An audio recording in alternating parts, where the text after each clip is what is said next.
Our topic is what's happening in Washington and, frankly, more broadly than that, because it's all connected. There are four forces that I want to talk about this morning that are shaping our world.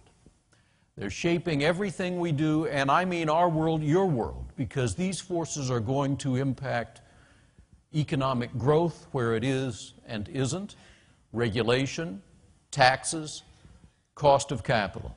The four forces that I want to talk about, I think of them as A, B, C, D, because the key concepts happen to begin with those four letters. A is anger.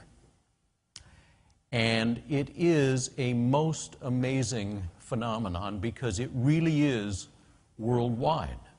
And it's not just that people are unhappy, people are always unhappy and so forth. We are seeing popular anger, popular rage change the world in ways such as we have not seen in a long time.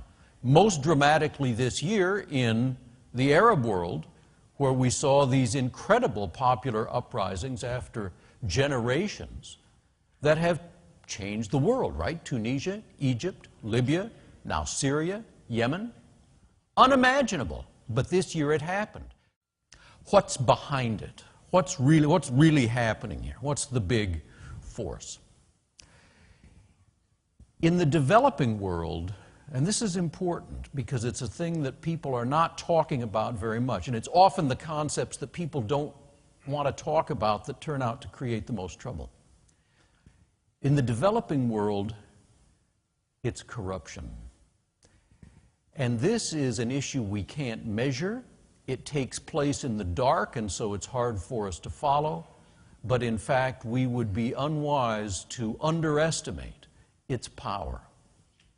The premier of China, not the president Hu Jintao, the premier, Wen Jiabao, who often is the guy who delivers these tough or unpleasant messages in China, told the Party Congress earlier this year, corruption is the biggest problem facing China.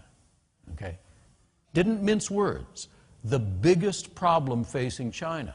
And the reason he says it's the biggest problem is that it will cause social instability, that it will foment revolution. What underlies all of this popular anger, here as well as there, let's be very, very clear. It's not just money. It is injustice, the perception of injustice.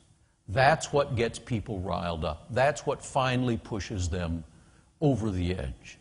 And that's what we're seeing now.